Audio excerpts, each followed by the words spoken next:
Hey guys, my name's Eric. Welcome to my channel, Minimalist Musician. Today we're going to be talking about the Yamaha THR 32. I want to talk about how I'm currently using it, how I intend to use it when this pandemic's over, and how you can use it at home. Yamaha calls this the third amp, so it's not your gigging amp, it's not your studio amp, it kind of just falls somewhere in between. For me, the intention is to use it for students in my lessons. It's something I can pack in my big suitcase when I'm going on the road eventually, for practice in hotel rooms or backstage. It's also an audio interface, so being able to record some demos from the hotel room would be super great too. I often get the question from my students or friends, what amp should I buy?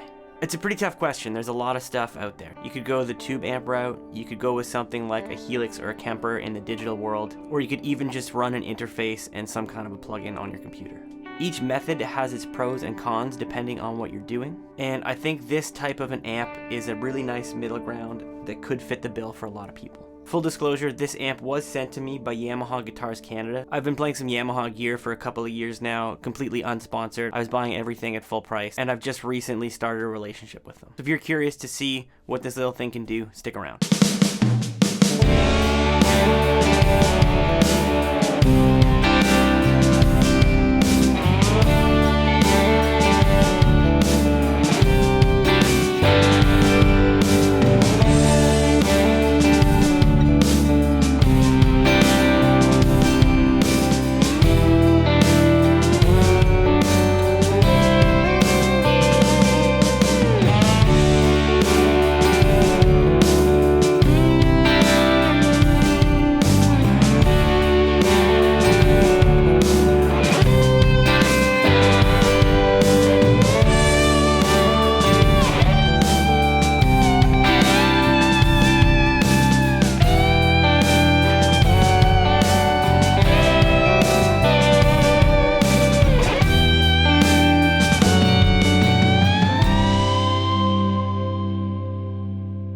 So you guys might be wondering why I'm doing a gear demo, review, that type of thing. Well, my whole philosophy here is to create more music and worry less about gear. Although that's true, gear is still a big part of what we do as musicians. We do need it to take what's up here and translate it to either a recording or a performance. So I spent a lot of time thinking about how I wanted to approach this, and I think I came up with a pretty unique solution. In the spirit of creating more with less, I thought it would be really cool to challenge myself to create something using the least amount of gear possible. So everything you just heard came straight from this amp via USB into GarageBand.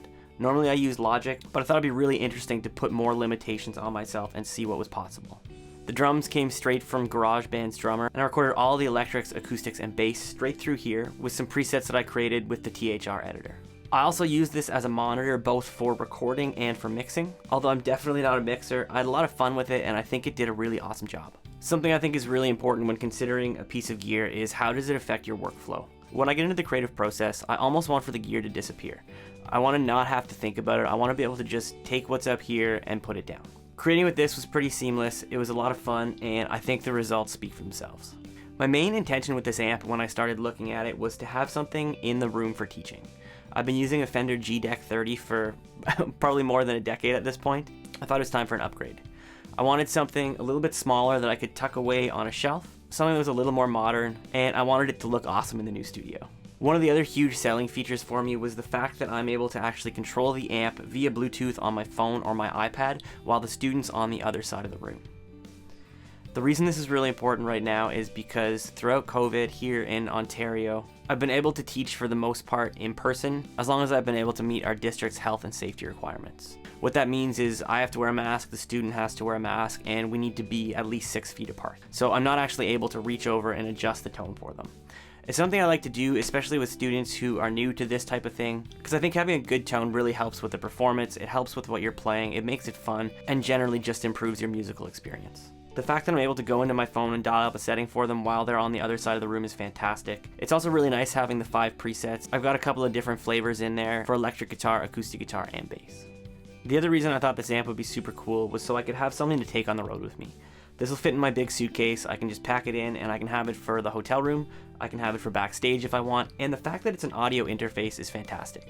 If I want to mess around in the hotel room and create some demos or make any kind of changes to our backing tracks for our live shows, I can do it with this thing. It gives me the opportunity to have a monitor instead of always having headphones, and it lets me continue to create on the road.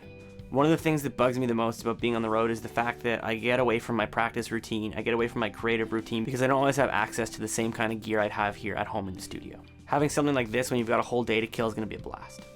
A lot of times when I'm gigging, I wind up playing with artists or musicians I haven't ever played with before, and we don't always get rehearsals other than a sound check or maybe just running some tunes quickly in a hotel room. Something like this would be super awesome to have for that, to be able to run any kind of backing tracks or MP3s through, and at the same time be able to hear the electric guitar. Last year I was on a gig with some guys I hadn't played with before, and we ended up having a whole afternoon to run tunes in the hotel. For this particular gig, there were a lot of songs in different tunings. Myself, the other guitar player, and the bass player were all using some kind of a pitch shifting pedal to achieve the alternate tunings. Reason being that we had to fly, I was only able to take 2 guitars with me, whatever I could fit in my mono double bag, same thing for the other guys. That meant that without plugging the guitar into an amp where we could utilize these different devices, we weren't going to have a very productive rehearsal. I thought about this quickly before we left, and I actually ended up bringing this tiny little JBL Bluetooth speaker and a couple of different adapters. We were actually able to plug both myself and the other electric guitar player in through it. It was pretty rough, we made do, and having something like this would have been a total lifesaver. Between the auxiliary jack and the input, we could have run both our guitars through it no problem and had a pretty awesome sound. So another situation on the road where this would be really useful is as a backup for a monitor for myself. A lot of the times I'm running my HX Stomp as my main rig, sometimes because we don't have backline, sometimes because the backline's not that great, and also just because I like the consistency of it night to night. However, the downside of running that unit is, if we're not on a gig where I can use in-ear monitors, it's a bit of a challenge. Although I'm being a bit fussy about it, and it is just a personal preference, I really don't like the sound of my modeling unit coming through the wedge monitor at me. I have no control over it, so I'm totally at the mercy of the sound guy, and also it's just a mono source, and I'm hearing my guitar and anything else I want in my monitor mix all coming out of the same speaker. It tends to get really muddy, sometimes I can't hear myself all that well, and it's generally just not a fun experience. At this point in time, things like the Line 6 power cab are generally not offered on backline, and with any kind of fly-in gigs, I wouldn't have the opportunity to bring something like that. Again, I know it's not its intended use, but being able to just run my HX Stomp into this on the flat setting and just pointing it at myself so I have control over what I'm hearing, how much of my guitar I'm hearing versus whatever else I want to hear in my monitor is absolutely huge for me. Although sometimes performing live, you just have to make do with the setup that's there, I do still like to try and control whatever variables I can so that I have the best experience. Okay, so enough about me. What about you guys? How could you make use of this at home? The way I see it, this could be a great tool for anyone who's looking for a first amp, who maybe wants to upgrade from their first practice amp, or maybe even get into some home recording. The possibility to use this as a practice amp, as an interface, and even for some jam sessions is great. Although I don't think it does any of those things completely perfectly, I think it does a good enough job of each of those things to make up for any individual shortcomings. So, like I said, you can control the amp via Bluetooth through your smartphone or your tablet. You can also control it from your desktop, either with Bluetooth or USB. One issue I ran into was that when I've got it plugged in USB to the computer, the Bluetooth functionality stopped working. I was trying to control the sounds from my phone while I was recording with the amp via USB. For whatever reason, it didn't like this, and I had to switch over and use the THR remote through the USB port on the computer. I don't know if this was just unique to my situation or if this is the way it functions. I just thought I'd bring it up in case you guys ran into the same problem. So we've got the THR remote pulled up on the screen here. The way I've set up the presets is 1 is my clean tone, 2 is kind of somewhere in between, 3 is a lead tone, and then I've got bass in 4 and acoustic in 5. I've kind of just got them set roughly, and I did play with them a little bit while I was recording different parts. I chose to add delays and reverbs on some parts and not others. So preset 1 is Modern Clean. It's an EL84 style amp, and that's usually what I use in real life. I do like the Vox or the Matchless sound.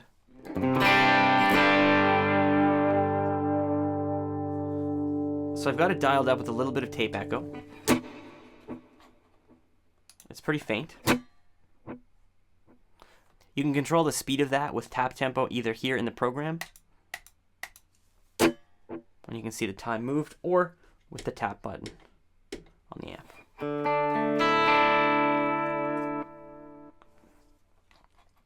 I also had a plate verb dialed in. That's my favorite verb on this amp.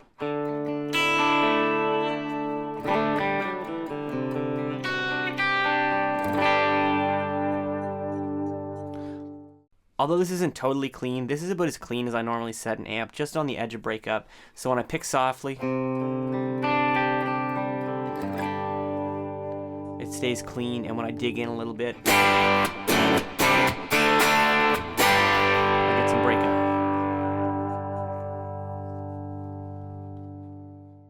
Something else worth looking at is the cabinet emulation.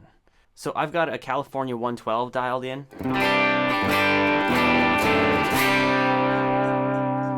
Now check out how much the sound changes when I switch the cabinets.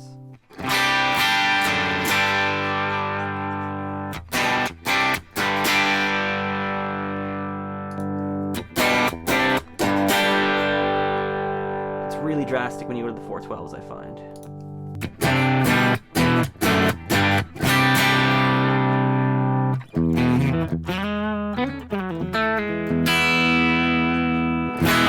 So I haven't seen anyone really talk about the cabinets in any of the THR videos that I've watched, and although the amp sounds awesome out of the box, I found it really came alive when I started playing with these. So in preset 2, I'm using Classic Crunch. Although not drastically different from the last setting, I find it makes a huge difference, especially when you're recording guitars, to have some slight tonal variation. This is a little bit more mid-forward, and the 212 cabinet makes it a little bit bigger sounding.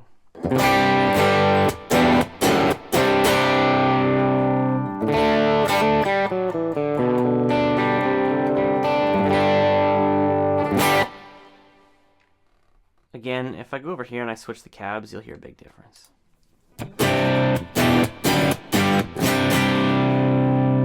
Actually, so let's check out the California 112. That's what I have on my first preset. And then let's check out the Boutique 212.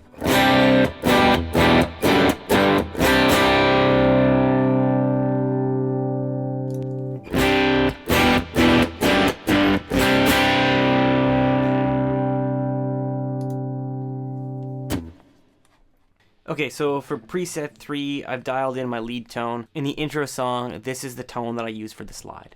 I was actually really impressed with how much feedback I was able to coax out of the amp by cranking it up and just getting close to it. It sounded really, really good.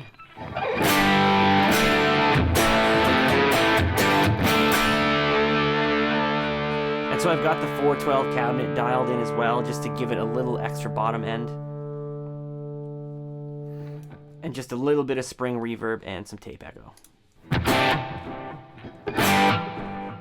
Not as drastic as the other parts because I wanted this one to stick out a little bit more and I didn't want it to get washed out by the verb. So preset 4 is my bass tone. I'm not a bass player and I'm not a bass tone connoisseur by any means, but I was definitely able to get a usable sound that I was quite happy with and ended up sitting in the mix really nicely.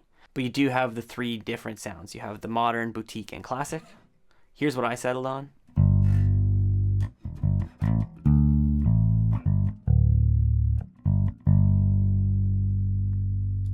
Here's the boutique.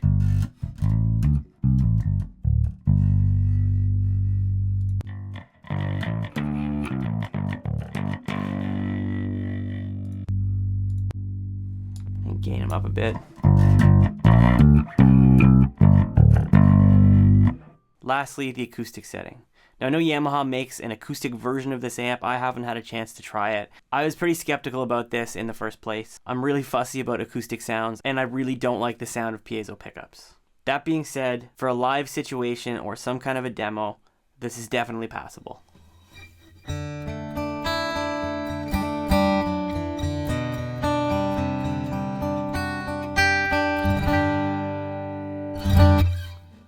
So in the recording, I didn't use any reverb or anything on this. I just went straight in and I used the EQ a little bit. My intention with this sound, because it was a full band style track, was for the acoustic to be more percussive than anything and to fill in some of the high end space, not necessarily have a big fat low end like you might if you were doing just like an acoustic and a vocal or a solo acoustic piece. I think in that context, it actually worked quite well and I was really happy with the sound.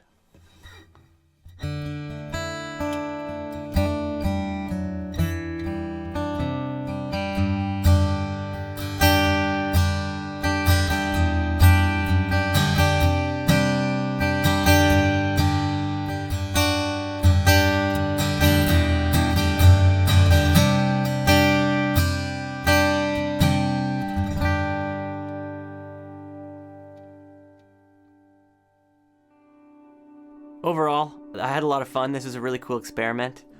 I didn't feel as limited as I thought I might by the amp, and the whole recording experience was pretty immersive for me. I was able to create sounds really quickly with the editor, make little adjustments that I wanted to, and get them recorded into the DAW without any kind of fuss. I think the tones that came out of this amp are really impressive, especially considering what it is. I'd actually be really curious to know if you guys didn't know that that track was recorded with this amp. Would you have known it was something like this, or could that have passed for some more expensive gear? If you liked what you heard and you're curious to know more about how I created the guitar parts and how I recorded them, be sure to hit the subscribe button and ring the bell so that you're notified when I put out future videos. I'm going to be putting out a video in the next couple of weeks, breaking down that track, the parts, and documenting the process. As always, thanks for being here, and remember, better records were made with less gear.